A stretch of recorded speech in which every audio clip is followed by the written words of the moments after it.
عید میلاد النبی حضور صلی اللہ علیہ وسلم کی آمد۔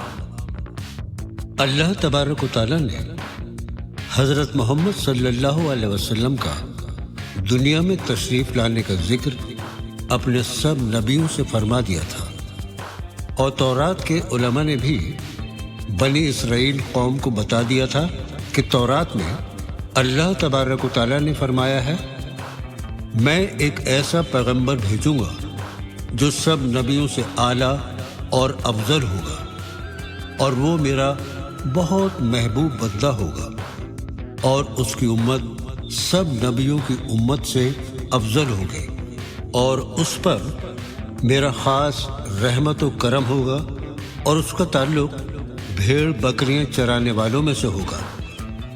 اللہ تبارک و تعالیٰ قرآن پاک میں فرماتا ہے، اور وہ وقت بھی یاد کرو جب مریم کے بیٹے عیسیٰ نے کہا، اے بنی اسرائیل، میں تمہارے پاس اللہ تبارک و تعالیٰ کا بھیجا ہوا آیا ہوں، اور جو کتاب مجھ سے پہلے آ چکی ہے یعنی تورات میں، اس کتاب کی تصدیق کرتا ہوں، اور ایک پیغمبر جو میرے بعد آئے گا اس کا نام احمد ہوگا، میں اس کی بشارت دیتا ہوں۔ وہ نبی اللہ تبارک و تعالیٰ کا بڑا محبوب بندہ ہوگا، وہ خود بہت اعلیٰ ہوگا، اور اس کے اخلاق بھی اعلیٰ ہوں گے۔ اللہ تبارک و تعالیٰ سورہ الصفات کی آیت نمبر 6 میں ارشاد فرماتا ہے، اور وہ وقت بھی یاد کرو جب مریم کے بیٹے عیسیٰ نے کہا، اے بنی اسرائیل، میں تمہارے پاس اللہ کا بھیجا ہوا آیا ہوں، اور جو کتاب مجھ سے پہلے آ چکی ہے یعنی تورات میں، اس کی تصدیق کرتا ہوں، اور ایک پیغمبر جو میرے بعد آئے گا اس کا نام احمد ہوگا، میں اس کی بشارت سناتا ہوں۔ اللہ تبارک و تعالیٰ نے حضرت شعیب علیہ السلام سے فرمایا، اے شعیب، میں تمہاری زبان کے ذریعے اپنا پیغام لوگوں تک پہنچانا چاہتا ہوں۔ حضرت شعیب علیہ السلام ایک اونچے پہاڑ پر چڑھ گئے، اور پہاڑ پر کھڑے ہو کر آپ نے فرمایا، اے آسمان سن، اے زمین تو بھی سن، اے چرند پرند تم بھی سنو، اے جن و انسان تم بھی سنو۔ اللہ تبارک و تعالیٰ ان صحراؤں کو سرسبز کرنا چاہتا ہے، اور بھیڑ بکریوں اور اونٹ چرانے والوں کو عزت بخشنا چاہتا ہے، جن کی صفات بہت ہی اعلیٰ ہوں گی۔ وہ کبھی کسی کو تکلیف نہیں پہنچائے گا، اور نہ ہی ایسی کوئی بات کہے گا جس سے کسی کو تکلیف پہنچے۔ وہ ہر ایک چھوٹے بڑے کی عزت کرے گا، وہ کبھی بھی کسی کے لیے دل آزاری والے بول نہیں بولے گا، وہ کبھی بھی سخت لہجے میں بات نہیں کرے گا، سب سے محبت کرے گا، اور وہ صرف ایک اللہ کی عبادت کرے گا، اور اس کی ذات میں کسی کو شریک نہیں کرے گا۔ اللہ تبارک و تعالیٰ زبور میں ارشاد فرماتا ہے، میں ایک نبی بھیج رہا ہوں، وہ کبھی بھی میری مرضی کے خلاف کوئی کام نہیں کرے گا، میں اس سے کبھی ناراض نہیں ہوں گا، اس کی زبان سے کبھی بری بات نہیں نکلے گی، اس کے اخلاق بہت اچھے ہوں گے، اور اس کی امت پر میرا خاص کرم ہوگا۔ اس کی امت کو 9 نفل دیے جائیں گے جو نبیوں کو عطا کیے گئے تھے، اور اس امت کے وہ فرض دیے جائیں گے جو پیغمبروں کو عطا کیے گئے تھے۔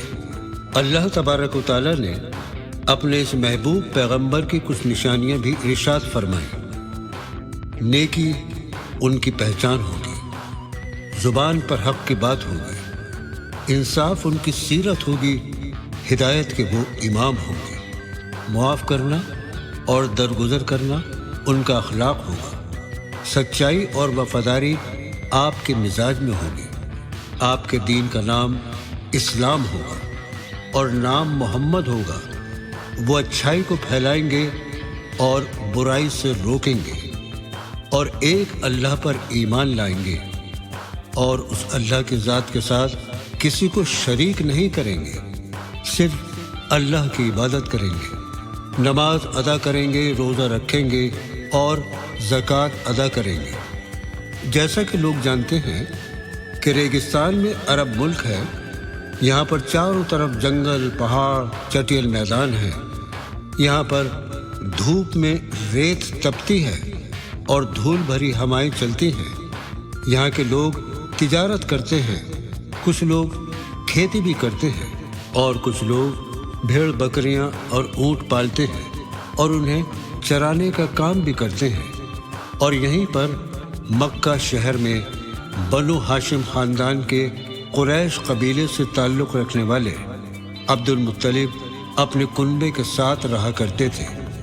یہ اپنے قبیلے کے سردار تھے اور ان کی مالی حالت بھی اچھی تھی۔ یہ تجارت کیا کرتے تھے۔ ان کے کئی اولادیں تھیں اور ان کے ایک بیٹے کا نام عبداللہ تھا، اور عبداللہ کی شادی بی بی آمنہ سے ہوئی تھی۔ بی بی آمنہ ایک نیک خاتون تھی۔ ایک مرتبہ بی بی آمنہ رضی اللہ تعالی عنہا نے خواب دیکھا کہ ایک شخص آسمان سے نازل ہوتا ہے اور آپ سے فرماتا ہے، اے آمنہ، تیرے حمل میں جو بچہ پل رہا ہے وہ بہت ہی اعلیٰ اور فضیلت والا ہے، اور وہ دونوں جہاں کا سردار ہے، اور جب اس کی ولادت ہو تو اس کا نام محمد رکھنا۔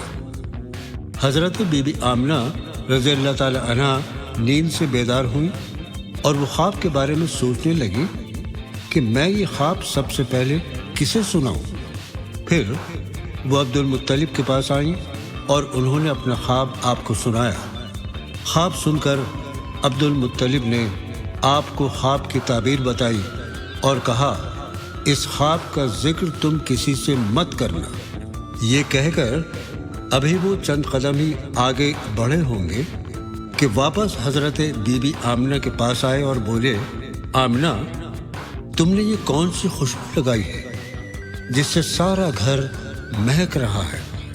آپ نے فرمایا، میں نے تو کسی طرح کی بھی خوشبو نہیں لگائی ہے، لیکن یہ خوشبو میں بھی کئی دنوں سے محسوس کر رہی ہوں، اور اس کے علاوہ میں وہ چیزیں دیکھتی ہوں کہ اگر میں کسی سے کہوں تو کوئی میری بات کا یقین نہیں کرے گا۔ میں کبھی دیکھتی ہوں کہ پورا کمرہ روشنی سے بھر گیا ہے، لوگ آ رہے ہیں اور مجھے بیٹے کی مبارکباد دے رہے ہیں، اور پورا کمرہ طرح طرح کی خوشبوؤں سے مہک رہا ہے۔ پھر اچانک روشنی ختم ہو جاتی ہے، لوگ بھی نظر نہیں آتے، پتہ نہیں کہاں غائب ہو جاتے ہیں۔ حضرت بی بی آمنہ کی بات سن کر عبد المطلب بھی حیرت زدہ رہ جاتے ہیں اور سوچنے لگتے ہیں، یہ بچہ واقعی اللہ تبارک و تعالیٰ کا خاص ہے۔